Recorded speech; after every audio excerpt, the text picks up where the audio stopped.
Bismillahirrahmanirrahim. Assalamualaikum warahmatullahi wabarakatuh. Bismillah, alhamdulillah. Asbahna ala fitratil Islam wa kalimatil ikhlas wa ala dini nabiyina Muhammadin sallallahu alaihi wasallam wa ala millati abina Ibrahim hanifah wa ma kana minal musyrikin. Rabbi israh li sadri wa yassir li amri wa hlul 'uqdatam min lisani yafqahu qawli. Rabbi a'udzu bika min hamazati syayatin wa a'udzu bika rabbi an yahdurun. La haula wa la quwwata illa billahi aliyyil azim. Ikhwan fillah rahimakumullah. Alhamdulillah, segala puji bagi Allah atas segala kesempurnaan nikmat iman, nikmat Islam yang selama ini terus Allah senantiasa karuniakan kepada kita semua.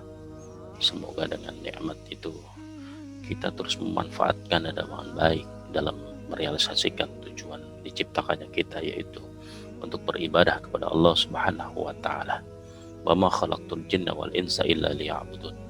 Tidak kuciptakan jin dan manusia hanya untuk beribadah kepada Allah Subhanahu wa taala. Dan dalam rangka kita melakukan aktivitas amal soleh yang itu menjadi sebuah bekal kita kelak nanti kita menghadap Allah Subhanahu wa taala. Teriring salawat dan salam semoga tercurah kepada junjungan Nabi besar Muhammad sallallahu alaihi wasallam beserta keluarga sahabat dan kita selaku umatnya, mudah-mudahan kelak nanti di yaumil qiyamah kita akan mendapatkan syafaatnya. Amin ya rabbal alamin. Hadirin rahmati Allah Subhanahu wa taala. Pada hari ini izinkanlah kami menyampaikan salah satu bagian dari rangkaian materi ma'rifatullah, bagaimana kita mengenal Allah, yang salah satunya adalah yaitu kami sampaikan dengan tema tauhidul ibadah.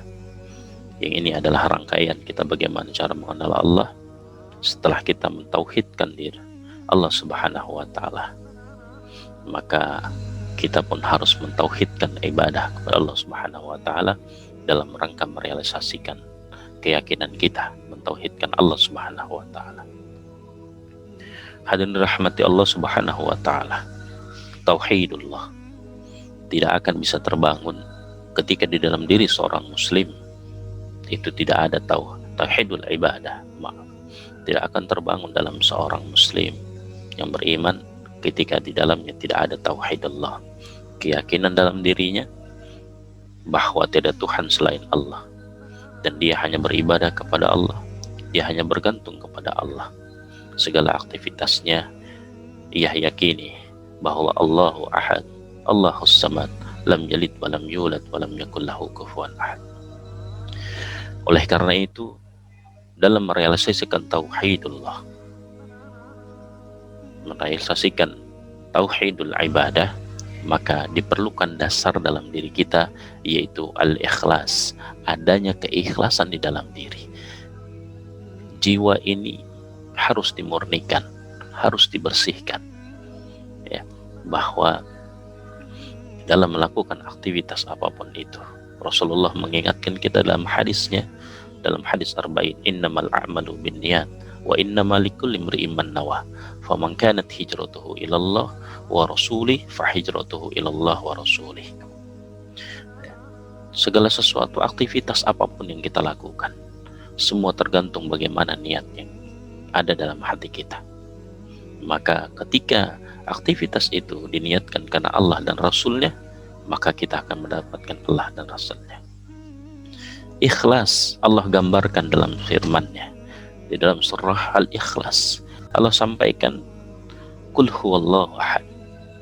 Katakanlah ya Muhammad bahwa tiada Tuhan selain Allah. Allah itu satu. Allah Esa, tidak ada yang lainnya. Allahus samad, hanya kepadanya semua makhluk yang diciptakannya itu bergantung kepada Allah Subhanahu wa taala. Lam yalid wa lam yulad. Dan jangan pernah dalam diri kita terbesit bahwa akan melahirkan niat-niat yang lain, akan menduakan Allah, akan berpandangan bahwa Allah bergantung pada yang lain. Allah tidak pernah dilahirkan dan Allah tidak pernah memperanakan. Walam yakul lahu kufuwan ahad. dan tidak ada suatu di antara dengan Dia.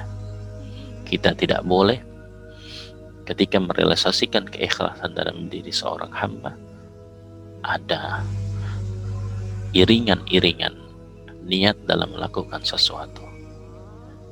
Ketika kita beribadah, bahwa mengatakan karena Allah tapi disisipkan agar kita bilang soleh, atau dalam rangka melaksanakan kewajiban saja, atau biar sehat, atau biar tidak boleh diiringi dengan hal itu. Jadikan itu semua adalah bagian dari efek keikhlasan kita yang Allah anugerahkan kepada hambanya yang ikhlas. Hadirin dirahmati Allah Subhanahu wa Ta'ala, tauhidullah dan tauhidul ibadah dengan diiringi keikhlasan.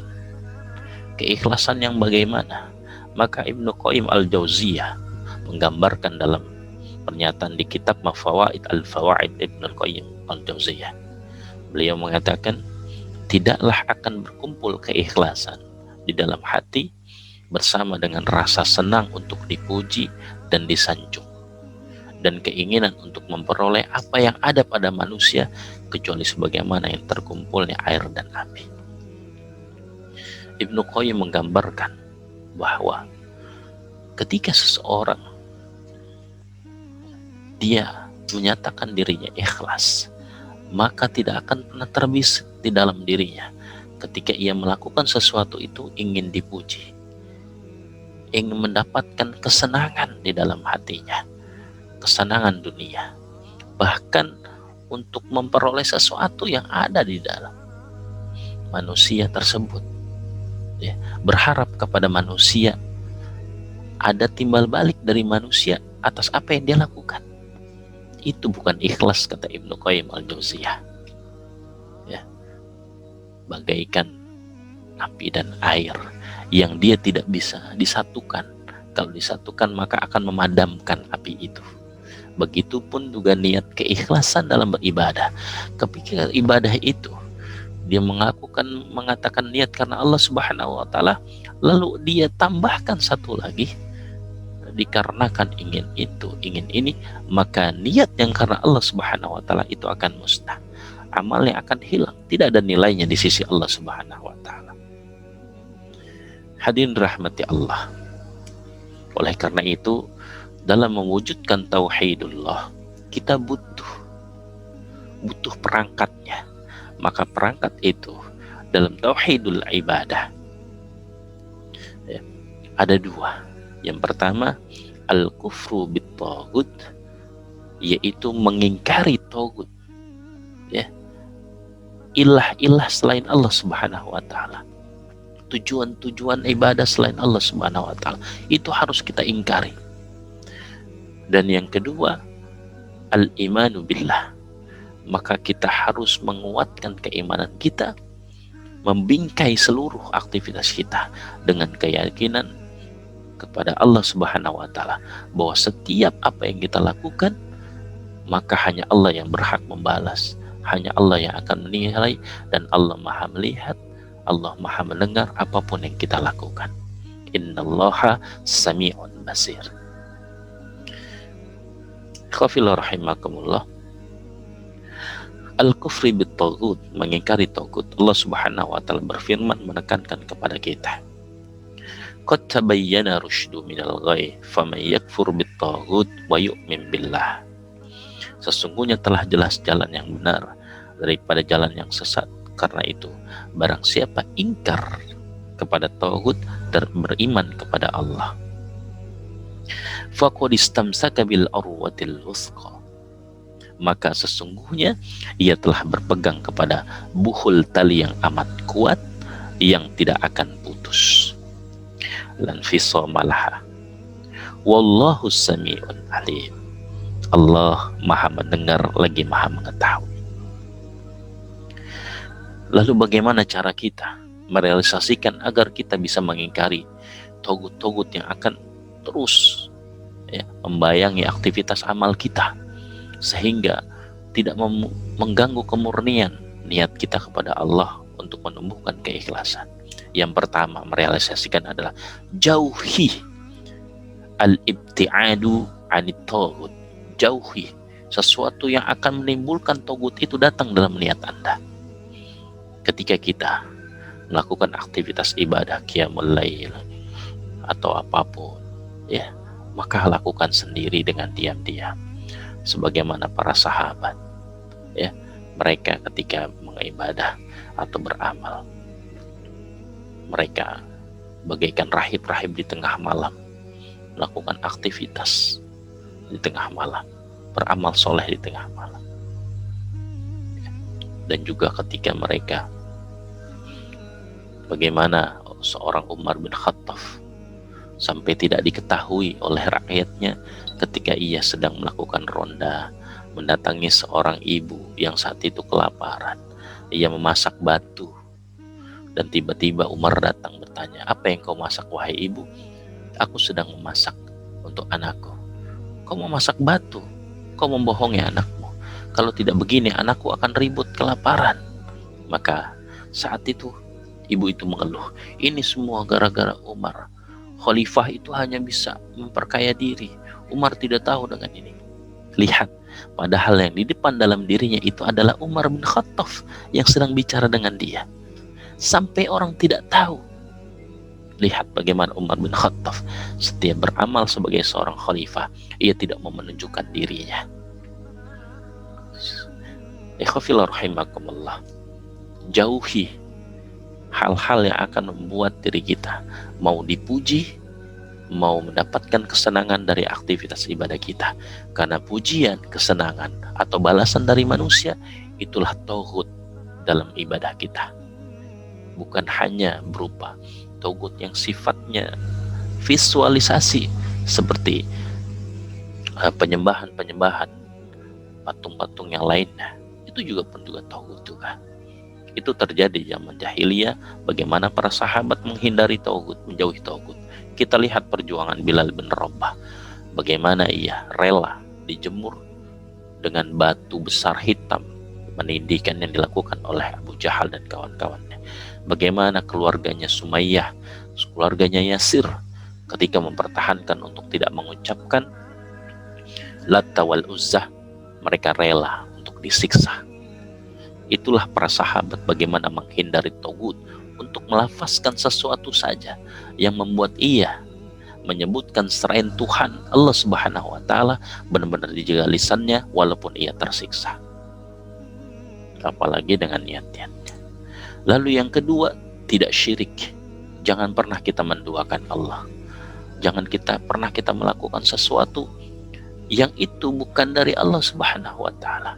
Jangan pernah bergantung selain Allah Subhanahu wa taala. Allah Maha Penjemburu yang mulia. Maka lakukan ibadahmu, niatmu hanya karena Allah. Begitupun ketika kau berharap atas keputusasaan hidupmu, maka memintalah kepada Allah. Iyyaka na'budu wa iyyaka nasta'in. Lakukan penghambaan kepada Allah Subhanahu wa taala. Lalu setelah itu mohonlah pertolongan kepada Allah. Allah sudah sampaikan bahwa wa idza sa'alaka ibadi anni fa inni qarib. Sampaikan kepada hambaku, aku dekat kepada mereka. Ujibu da'watad da'i idza da'ani. Bahwa ketika mereka memohon kepadaku, meminta sesuatu padaku, akan aku kabulkan. Tapi Allah sampaikan di berikutnya, falyastajibu li. Yakini, lakukan sesuatu untukku, wal yu'minu bi, dan berimanlah terus kepadaku, la'allahum yarshudun. Itu yang Allah minta. Tapi engkau meminta sesuatu kepada Allah, justru engkau meminta juga dengan yang lain, berharap juga kepada manusia, kepada paranormal, kepada dukun-dukun mungkin bergelar Islamik haji yang lainnya, maka itu akan memusnahkan ibadah kita, karena kita bergantung selain Allah. Padahal Allahus Samad, Allah tempat kita bergantung. Ini bagaimana tahapan pertama kita untuk menghindari tauhid. Yang kedua, al-imanu billah. Kuatkan iman kita kepada Allah Subhanahu wa taala. Lakukan aktivitas bahwa sesungguhnya para ulama mengatakan al-imanu tasdiqu biqalbi wa iqraru bil lisan wal amalu bil arkan. Iman itu harus dikuatkan, diteguhkan di dalam hati kita. Maka ketika kau menyatakan bahwa kau beriman kepada Allah dalam lisanmu, maka wujudkan dalam aktivitas sehari-hari. Allah terus mengintai dalam kehidupan kita. Maka yakini setiap aktivitas kita itu selalu dalam pengawasan Allah Subhanahu wa Ta'ala. Dan juga apapun yang kita lakukan, kuatkan iman kita, jaga iman kita, karena sesungguhnya tidak hanya dengan menjauhi tauhid, ya, ketika kita tidak kuatkan iman kita, maka tauhid itu akan terus, ya, membayangi kehidupan kita, hatta kita akan mudah menduakan Allah dari setiap niat-niat ibadah kita. Oleh karena itu, ikhwa fillah rahimakumullah, beribadahlah kepada Allah Subhanahu wa Ta'ala. Al-ibadah Allahu wahdah. Allah menyampaikan, padahal mereka tidak disuruh kecuali supaya menyembah Allah dengan memurnikan ketaatan kepadanya dalam menjalankan agama yang lurus. Wa ma umiru illa liya'budullaha mukhlishina lahuddin hunafa'a. Allah sampaikan di dalam surah Al-Bayyinah. Hadirin rahmati Allah Subhanahu wa Ta'ala, maka mulai hari ini murnikan ibadah kita dengan mentauhidkan Allah Subhanahu wa Ta'ala dalam diri kita, bahwa tiada Tuhan selain Allah. Kita bergantung dalam kehidupan kita kepada Allah, dan hanya Allah lah tempat kita memohon ampun, menyembah, dan hanya kepada Allah lah kita memohon pertolongan. Iyyaka na'budu wa iyyaka nasta'in. Ihdinas siratal mustaqim. Siratal ladzina an'amta 'alaihim ghairil maghdubi 'alaihim waladdallin. Amin. Berlindunglah kepada Allah agar kita tidak menuju jalan yang sesat, dan mohonlah kepada Allah agar kita berada di jalan orang-orang yang Allah ridhoi. Wallahu a'lam bishawab. Semoga ini menjadi sebuah nasihat bagi diri anak pribadi dan antum semua, bahwa untuk mengenal Allah kita harus mentauhidkan ibadah kita. Demikian Irfan Abu Pakih menyampaikan materi tauhidullah pada hari ini. Semoga bermanfaat. Wallahu a'lam bishawab. Syukran, jazakumullah khairan.